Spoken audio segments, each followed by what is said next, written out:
शोहर को बीवी के हुकूक का पता नहीं, बीवी को शोहर के हुकूक का पता नहीं, बहू को सास का, सास को बहू का। उनको निकाह का तरीक़ा बता दें, हलाल हराम बता दें, जायज़ नाजायज़ बता दें, निकाह किन चीज़ों से ख़त्म हो जाता है, किन चीज़ों की वजह से रिश्ते मुतासिर होते हैं, तलाक देने का सही तरीक़ा क्या है, उलमाए किराम निकाह कैसे पढ़ाएं, यानी आपने मर्द औरत से निकाह में इजाब कबूल कैसे करवाना है, इजाज़त कैसे लेनी है, खुतबा कौन सा पढ़ना है, आयात कौन सी पढ़नी है, इसकी भी तफसील है। इस दिवाजी ज़िंदगी को कामयाब बनाने के उसूल बहुत अच्छे तरीके से अल्हम्दुलिल्लाह इसमें अल्लाह ताला ने जिक्र करने का मौका दिया है। दारुल इफ्ताओं में जो मसाइल आते हैं ना, जो सवालात, उनमें ज़्यादातर मसाइल मीरास और तलाक के हैं। तो जो हमारा ख़ानदानी निज़ाम है वो अंदर से खोखला होता चला जा रहा है।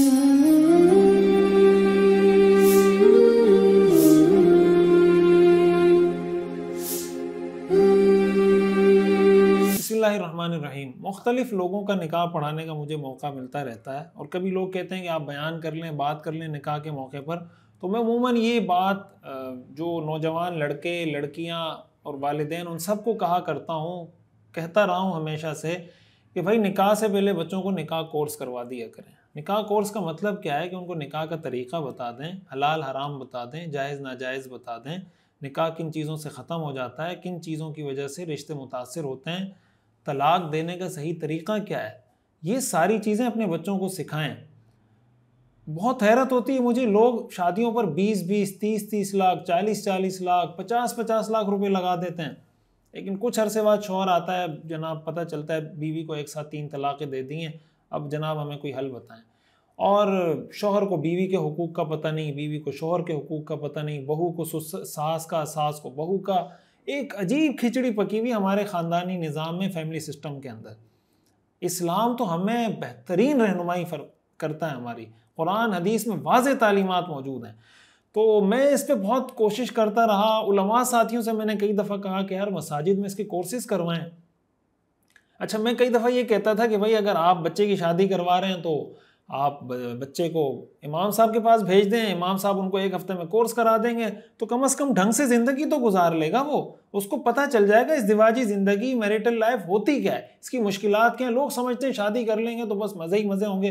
वो किसी ने लिखा था ना कि भाई मैंने शादी इसलिए की थी कि शादी के बाद ऐश करूँगा, बीवी ने भी इसलिए की थी कि जो मैं डिमांड करूँगी मेरी डिमांड पूरी होती रहेगी। शादी की तो पता चला ना शौहर की आरजुएँ पूरी हो रही हैं ना औरत की आरजुएँ पूरी हो रही हैं। तो एक अजीब तख़य्युलाती दुनिया में हम रह रहे होते हैं। तो उलमा भी मुझे ये कहते थे कि भाई आप इनको ये कह तो रहे हैं कि आप इमाम साहब के पास जाएं, हम इनको कौन सा कोर्स करवाएं। तो मैंने सोचा कि मैं इस पर एक किताब मुरतब कर लेता हूँ। तो मैंने इस पर बड़ी मेहनत की और इसमें मैंने इसकी अगर फहरिस्त से कुछ अहम आपको मैं मौज़ूआत बताऊँ, निकाह की अहमियत क्या है, इसके मकासद क्या हैं, इसके कब असल मकासद पूरे हो सकते हैं। इसी के साथ साथ हमारे यहाँ जो शादी में ताख़ीर होती है, निकाह में लड़की के निकाह में ताख़ीर के क्या क्या असबाब वजूहात हैं, उसका हल क्या है। लड़के की जो शादी में ताख़ीर हो रही होती है, हमारे यहाँ पाँव पे खड़ा नहीं है, फ़लाँ मसला है, डिग्री पूरी नहीं वगैरह वगैरह, इसको मैंने तफसील से जिक्र किया। कुरान हदीस की रोशनी में इसकी हैसियत क्या है कि शादी की ताख़ीर अगर इस वजह से करें तो कैसा है, फ़लाँ दूसरी वजह से करें तो कैसा है। इस पर मैंने बहुत तफसील से बात की है। इसी के साथ साथ मंगनी का हुक्म क्या है, मंगनी की शरई हैसियत क्या है वगैरह वगैरह, मंगनी से मुताल्लिक जितने मसाइल हैं, कौन से वो रिश्ते हैं जिनसे निकाह करना हराम है, पूरा एक सबक इस पर है पूरी तफसील से। निकाह की शरई हैसियत क्या है, निकाह के ज़रूरी अहकाम क्या हैं, ईजाब व कबूल का तरीक़ा क्या होता है, इवन के उलमाए किराम निकाह कैसे पढ़ाएं, यानी आपने मर्द औरत से निकाह में इजाब व कबूल कैसे करवाना है, इजाज़त कैसे लेनी है, खुतबा कौन सा पढ़ना है, आयात कौन सी पढ़नी है, इसकी भी तफसील है। फिर इसके साथ साथ कफ़ात और महर के जो मसाइल हैं कि भाई किस लड़की का किस लड़के से निकाह हो सकता है, ख़ानदानी एतबार से बराबरी, माल के एतबार से बराबरी, दीनदारी के एतबार से बराबरी, शरीयत ने जिन चीज़ों को कंसिडर किया। ये नहीं कि किसी भी ख़ानदान की लड़की उठ के किसी भी लड़के से शादी कर ले, इस्लाम ने उसके लिए भी कोई क्राइटेरिया सेट किए हैं, उसको बहुत तफसील से। महर कितना होना चाहिए, बहुत सी दफ़ा लोग पूछ रहे होते हैं, बाज़ औक़ात लोग महर अदा नहीं कर रहे होते, इसको बहुत तफसील से बयान किया है। इस दिवाजी ज़िंदगी को कामयाब बनाने के उसूल बहुत अच्छे तरीके से अल्हम्दुलिल्लाह इसमें अल्लाह ताला ने जिक्र करने का मौका दिया है।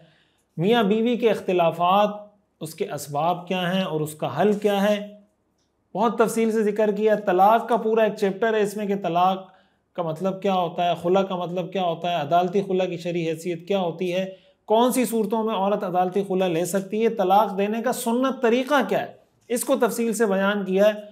खुला, इसी तरह इद्दत, 10 असबाक हैं, यानी 10 असबाक में इस कोर्स को हमने मुरतब किया है। गुफ्तगू पब्लिकेशन इस्लामाबाद से ये शाया हुई है।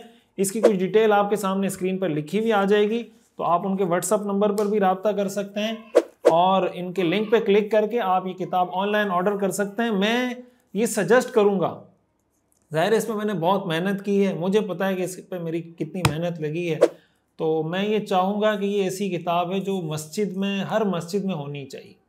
मस्जिद में जो जहाँ कुरान करीम रखा होता है, कोशिश करें ये किताब भी जाके रख दें, जब मौका मिले कुछ पढ़ लें।